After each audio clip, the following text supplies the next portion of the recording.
capítulo 2, a partir do versículo 12. Eliseu, sucessor de Elias. O que vendo Eliseu, clamou: meu pai, carros de Israel e seus cavaleiros. E nunca mais o viu. E tomando as suas vestes, a rasgou em duas partes. Também levantou a capa de Elias que lhe caíra e voltou-se à borda do Jordão. E tomou a capa de Elias que lhe caíra e feriu as águas e disse: onde está o Senhor, Deus de Elias? Então feriu as águas e se dividiram elas para uma banda e para outra. Eliseu passou. Vendo, pois, os filhos dos profetas que estavam defronte de Jericó, disseram: o espírito de Elias repousa sobre Eliseu. E vieram-lhe ao encontro e se prostraram diante dele em terra. Deixa logo de cara eu te explicar que quando diz aqui o espírito de Elias estava sobre Eliseu, isso não é espiritismo não, tá? Aquela doutrina pagã maligna não. Ele estava se referindo que a unção do Espírito de Deus, estava se referindo ao Espírito de Deus, porque aqui é Antigo Testamento, e no Antigo Testamento o Espírito Santo ainda não habitava dentro do ser humano. O Espírito Santo vinha sobre a vida do homem, a qual Deus queria contar com ele para aquela determinada obra. Então, quando eles falaram o Espírito de Elias está sobre Eliseu, está se referindo que o Espírito de Deus, que antes estava sobre Elias, depois que ele foi arrebatado aos céus na carruagem, veio e repousou com a sua unção sobre Eliseu. Está bem claro, bem explicado. Amém? Glória a Deus. Veja bem uma coisa que eu quero que você atente nessa mensagem.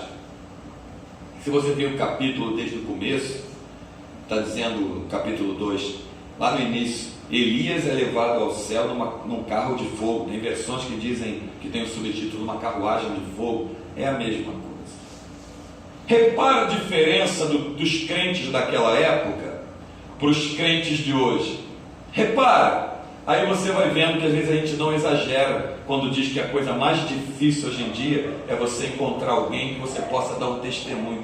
Eu não digo que não existe, eu estou dizendo que é difícil. Ser difícil não quer dizer que não tem.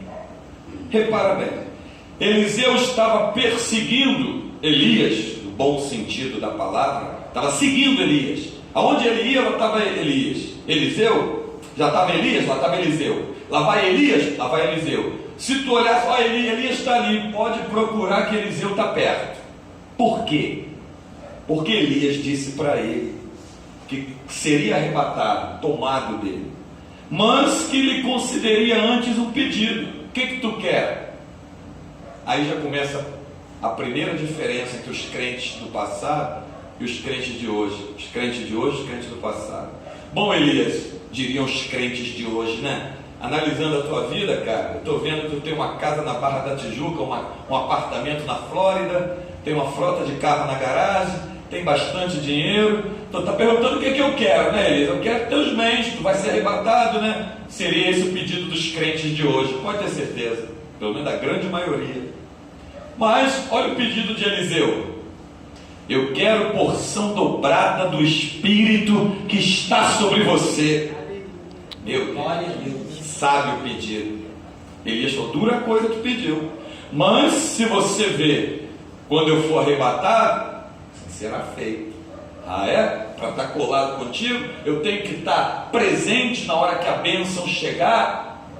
Aonde ia Elias, lá ia Eliseu. Para onde passava Elias, lá passava Eliseu. Voltava Elias, voltava Eliseu. Viajava Elias, viajava Eliseu. E assim foi, até que num determinado momento uma carruagem de fogo passou, e foi daí que a gente começou a ler.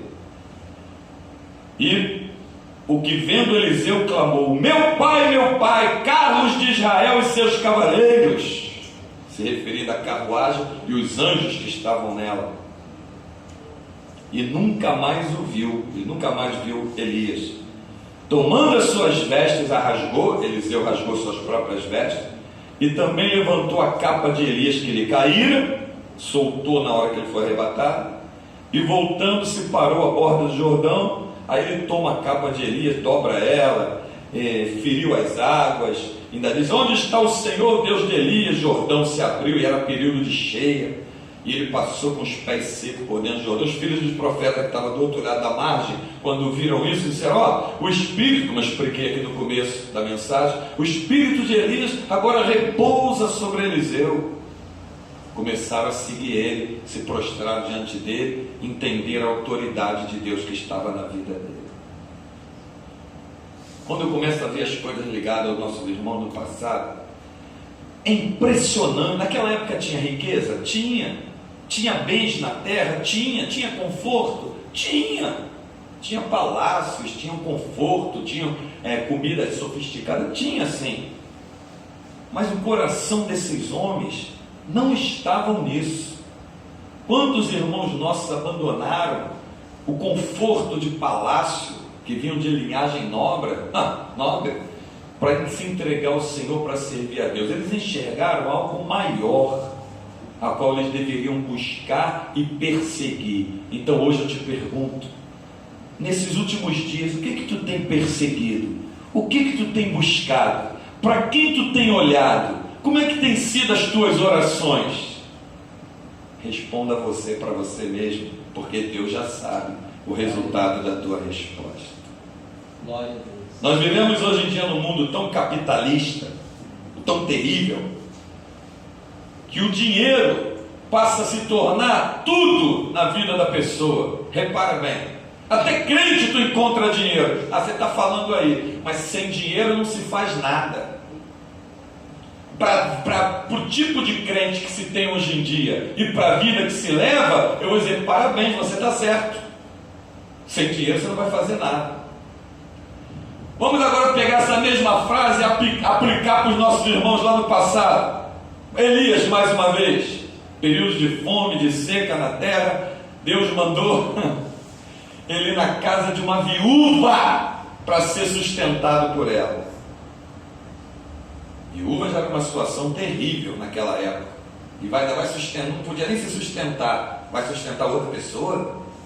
Vinha ela preparando cavacos, que são pequenos pedaços de madeira, para fazer um bolo, e disse ela para o homem de Deus, para Elias: eis que eu vou apanhar esse cavalo, fazer um bolo para mim, para o meu filho, a gente vai comer o bolo, e depois a gente vai morrer. Pega essa frase: sem dinheiro, com dinheiro se faz tudo, sem dinheiro não se faz nada. Frase dos dias de hoje. Vê se você concorda. Elias foi na casa dela e não disse: não, peraí, você está enganado, eu estou com dinheiro aqui, eu tenho uma quantidade financeira boa de dinheiro, a gente vai para o restaurante. Não. E ainda que ele tivesse dinheiro, era seca em toda a terra. Era um período de quanto tempo? 3 anos. 3 anos e 6 meses de seca. Então, mesmo que ele dissesse: eu tenho dinheiro aqui, a gente sai para comer, calma, não adiantaria. Ele disse: vai, faz como tu está falando, mas traz primeiro para mim, porque assim diz o Senhor. Aleluia. Glória a Deus. Não era o Senhor do dinheiro, Mamon, a quem eles cultuavam lá, o Deus da riqueza, não. Ele estava se referindo ao Senhor dos exércitos, o Deus que chama as coisas que não existem como que já existisse, o Deus infalível, o Deus que não precisa do teu dinheiro, do teu recurso para botar o pão na tua mesa, que continua vivo e vive eternamente. É esse que ele estava se referindo. Diz o Senhor: a farinha da panela não vai acabar, o azeite da botija não vai faltar, até o Senhor voltar a dar chuva sobre a terra. Em nenhum momento ele citou o dinheiro. Glória a Deus. Glória a Deus. Sabe por quê? Porque tinha uma unção tão poderosa na vida daquele homem. E a mulher que depois fez o bolo e trouxe para ele, imagina os passos dela se virando agora e voltando para dentro de casa. A farinha da panela não vai faltar, o azeite da botija não vai acabar. Quando ela virou a botija, o azeite desceu aquele azeite cristalino, e abriu a panela já estava cheia até a boca de farinha. Quanto mais ela tirava, mais brotava. Mais ela tirava, mais brotava. Comeu ela, o filho dela, ele. Passou o período da seca, passou tudo. Glória a Deus. Sem dinheiro ninguém faz nada. Faz sim! Quem conhece o Deus vivo faz. Vê a glória de Deus. Glória a Deus. Vê sim. Glória a Deus. Aleluia. Mas para o tipo de crente que se tem hoje em dia, com a fé que se tem hoje em dia, desses crentes fajutos, desses crentes vagabundos, desses crentes michurucas, que é uma vergonha para o Evangelho, crente que corre atrás de subir uma montanha para querer dar uma aparência de ser mais espiritual do que o outro, mas não conhece Mateus 6,6, nem João 5,39, crente que bota um terno e uma gravata para mostrar superioridade ou achar que tem mais conhecimento que o outro, mas não leva uma vida em santidade, não sabe e conhece o que diz as páginas da Bíblia, não tem uma experiência de intimidade pessoal com Deus.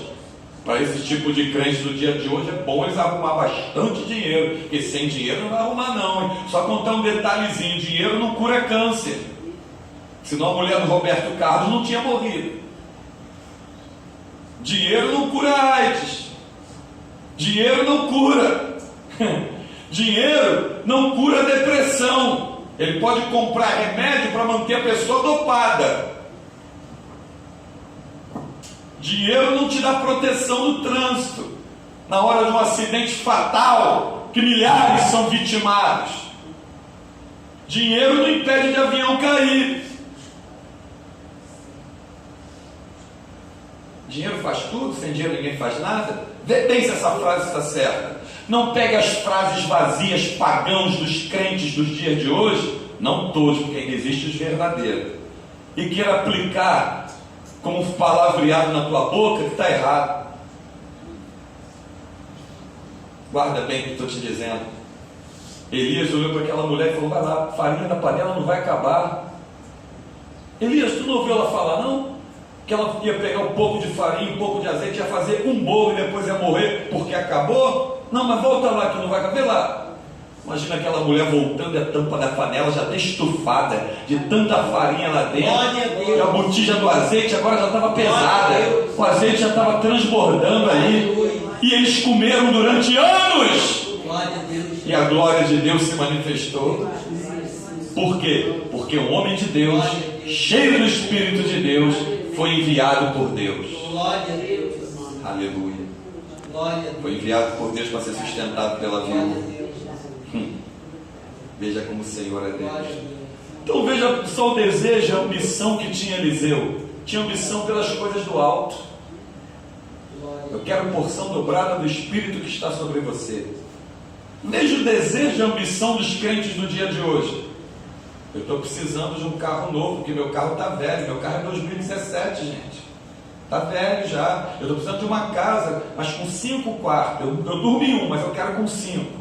Eu quero mostrar para o meu vizinho que eu tenho condição financeira. Eu quero mostrar, eu quero chegar na igreja e dar testemunho. Eu quero que os irmãos, esses são os crentes do dia de hoje. O que interessa se a gente andou a pé, se a gente anda de carro, se a gente mora num casebre, se a gente mora num barraco, se mora numa casa grande? Não interessa, porque o que interessa, se tu guarda a palavra de Deus, é que tem uma mansão lá em cima te esperando. Está lá em cima te esperando, cujo artífice e construtor, o próprio Deus. Aleluia. Glória a Deus. Eu não quero aparecer para ninguém. Glória a Deus. Conheci pessoas que dizem assim: mora onde? O cara morava no morro. Irmão, eu moro ali naquele bairro, eu dava um bairro nobre. Eu conheci pessoas assim. Quando eu pergunto: mora onde? Olha, eu moro no alto de um morro. Sempre morei lá. Agora pega a pessoa que mora lá nos seus confortos e pega o que mora lá no alto do morro, bota os dois frente a frente com o diabo, aí você vai ver que só o Senhor é Deus na vida dos que confiam e guardam a sua palavra. Crentes de hoje não têm uma experiência pessoal para contar com Deus, de que teve com Deus, mas os crentes do passado tinha. Esse mesmo Eliseu, vamos lá, pegou a panela dos filhos dos profetas que desceram das montanhas e viu que lá dentro tinha coloquintida, que são ervas venenosas, mandou botar farinha, a morte foi tirada da panela. Esse mesmo Eliseu amaldiçoou 42 crianças e saiu uma ursa do campo e despedaçou as 42 quando zombavam dele, dizendo: sobe calvo, sobe. Ele virou para trás e amaldiçoou. Esse mesmo Eliseu, vai vendo só, tipifica o Espírito Santo de Deus, e com o Espírito de Deus ninguém brinca, ninguém zomba. Eu já disse para os que estavam aqui, vou dizer para você, por falar nisso: não sente num banco de um cinema para assistir filme de pessoas que se dizem evangélicos, que se tratam-se de evangélico, quando na verdade a sua vida é nas garras do diabo. Só para abrir esse parênteses aí para você, eu disse aqui, digo lá. Os crentes do dia de hoje não fazem corrente, os crentes do passado não faziam corrente de campanha. Eles faziam da sua vida uma vida de oração constante na presença de Deus. Os de hoje não. Ah, não estou com vontade de ir à igreja não, hoje eu nem ia. Mas hoje é o último dia da campanha, tenho que ir. Desgraçado, miserável, triste. Os crentes do passado não. A sua vida já era uma oração ambulante andando na terra. Paulo disse: não vivo mais eu, Cristo vive em mim, e o viver que tenho agora nessa carne, eu vivo é pela fé no Filho de Deus, que se entregou por mim mesmo. Senta aqui, Paulo. Vamos, senta aqui. Me conta experiências pessoais tuas com Deus. Tu ia passar dias e dias ouvindo, e ele não ia chegar nem ao começo. Pega os crentes de hoje e fala assim: senta aqui.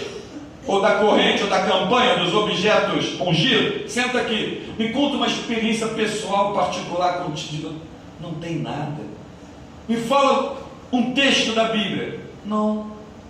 Você conhece a palavra? Não estuda a Bíblia. Então fica esse recado para você. Não seja como os crentes do dia de hoje. Seja como o crente, como eram nossos irmãos lá no passado. Muitos deles foram feitos de tocha no jardim de Nero, molhado num caldeirão de piche. Outros, como Bartolomeu, tiveram sua pele arrancada, estando ele ainda vivo. Pedro, crucificado de cabeça para baixo. Tiago, decapitado. Paulo, decapitado. João Batista, decapitado.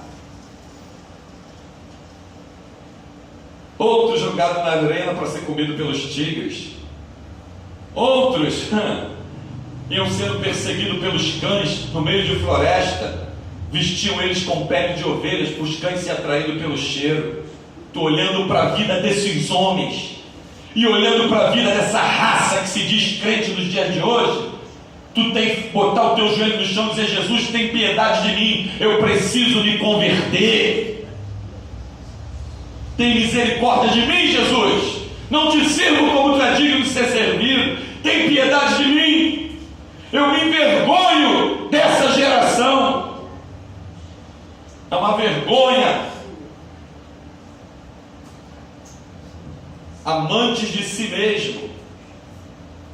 Repara, de todas as profanadas e malditas correntes e campanha que eles fazem, vê bem se não é para buscar coisas da terra, na sua grande maioria. Vê bem se não é. Volto a dizer, no meio disso tudo, ainda existem os verdadeiros, que não se dobraram a Baal, os seus joelhos, e nem o beijaram. Ainda existem os verdadeiros. E a Bíblia no Antigo Testamento nos dá essa baita lição ao próprio Elias, quando fugia ele da presença de Jezabel, achando que só ficou ele. Não, somos loucos de dizer que só ficamos. Não, ainda tem os verdadeiros.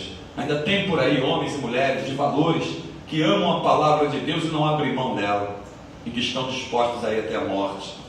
Seja um dos tais, porque são esses que na hora do arrebatamento da igreja não vai ser encontrado mais na terra. Os que estiverem fazendo assim e forem fiéis até a morte.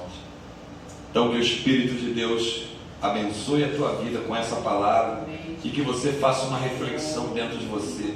O que eu tenho buscado nas minhas orações?